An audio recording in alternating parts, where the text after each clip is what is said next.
Welcome to the Positively West Virginia podcast. I'm Nick, sitting in for Jim Matuga, and today we're coming to you from the 2026 Bridging Innovation Week conference here in Morgantown.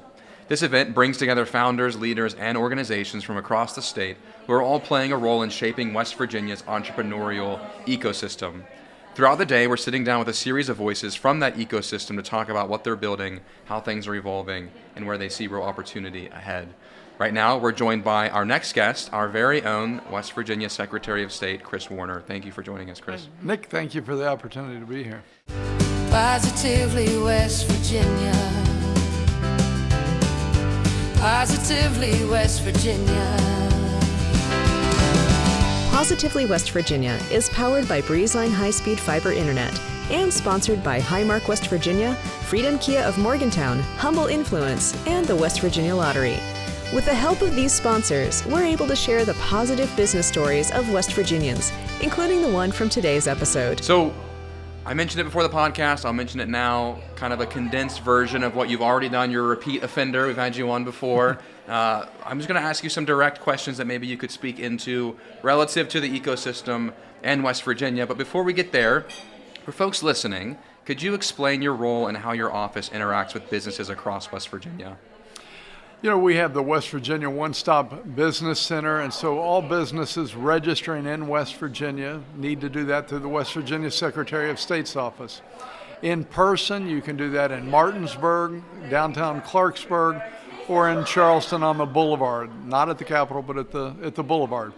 If you want to register that business online, you can do that. We have business specialists available to take your call, do anything that they need to do to help walk you through the process.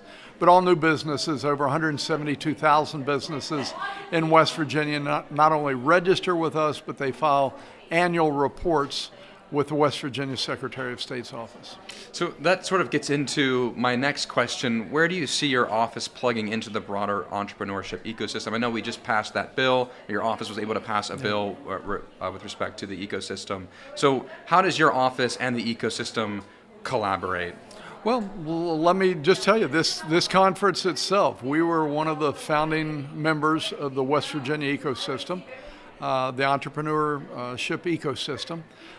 So that, along with WVU, Marshall University, the SBDC at the state level, the West Virginia Entrepreneurship Ecosystem are the ones hosting the event we're at right now. And there are over 500 entrepreneurs. I heard someone today say, well, innovation's coming to West Virginia. I would tell you that it is already here, and this conference is proof of that.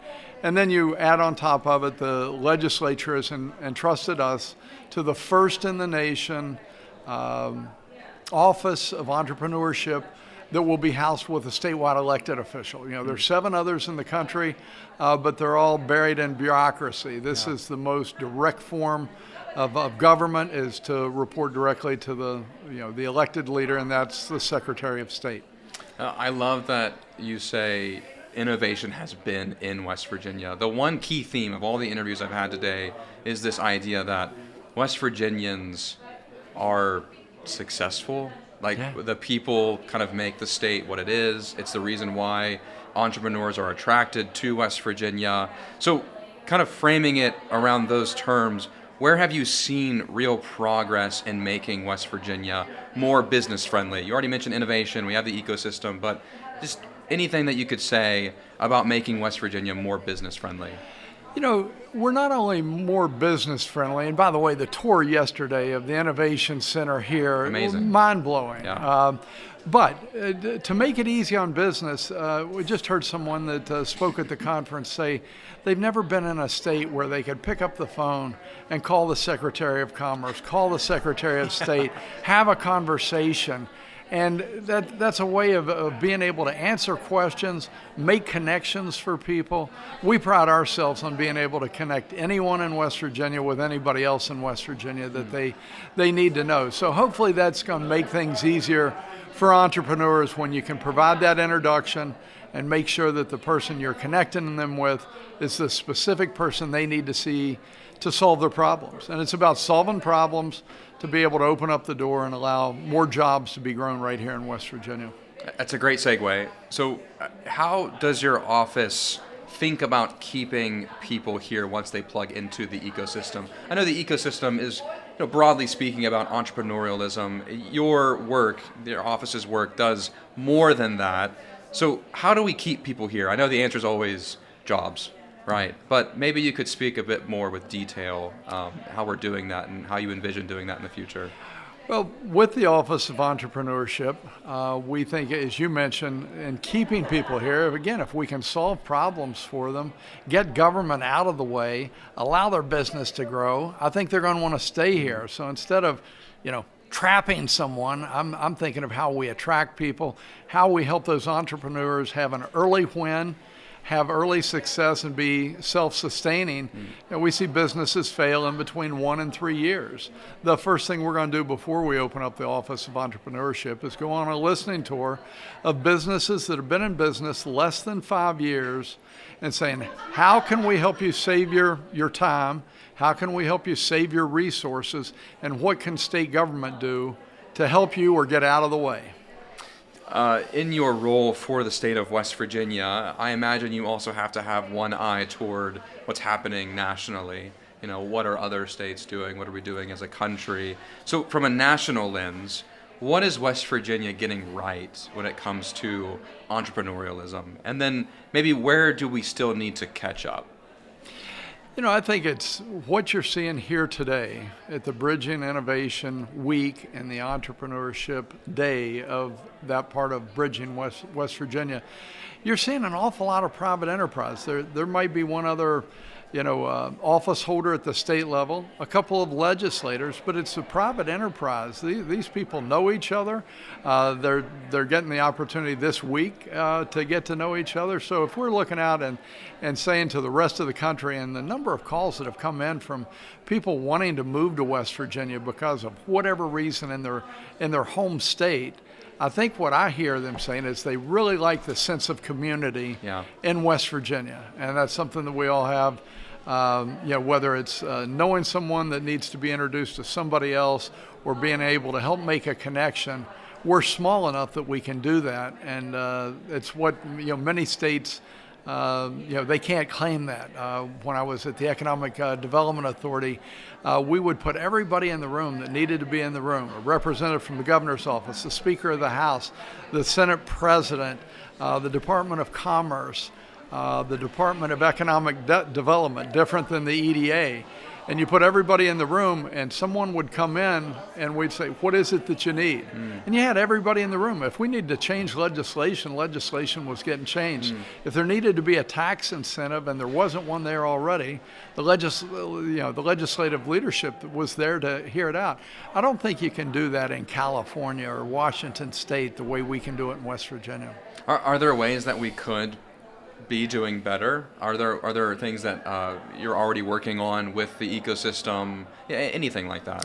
Oh, yeah, we can always do better, and again, I think that's why the legislature entrusted the Secretary of State's office with the new Office of Entrepreneurship to be able to say, okay, what are the barriers, and report back to us. So we'll report back at the end of year 1 and at the end of year 2.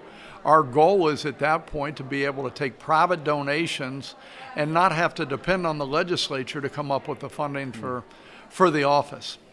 So I have one last final prepared question, but I reserve the right to throw you a curveball after you answer.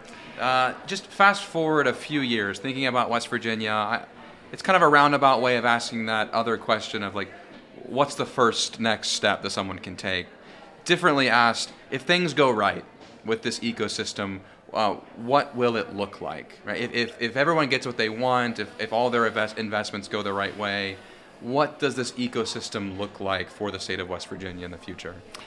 I would tell you that I have 5 kids, Nick, and all grown and out of the house. The 2 oldest ones that had joined the military, officers in the military, have decided to leave the military early and come back home and take a job here in West Virginia. Wow. One is an engineer, one is in cybersecurity, and they both have the ability, because of the broadband system that's been built out in West Virginia, and it will reach every corner and every hollow of West Virginia soon enough, that we're going to be able to attract, not just keep, but attract your generation to West Virginia because they're going to be able to do their job on top of a mountaintop, sitting next to a river, wherever they choose to do work. And I would tell you that that's already happening because my 2 kids are back in West Virginia, one in Morgantown, one in Charleston, and being able to work remotely. I see this ecosystem as a way for them to tie in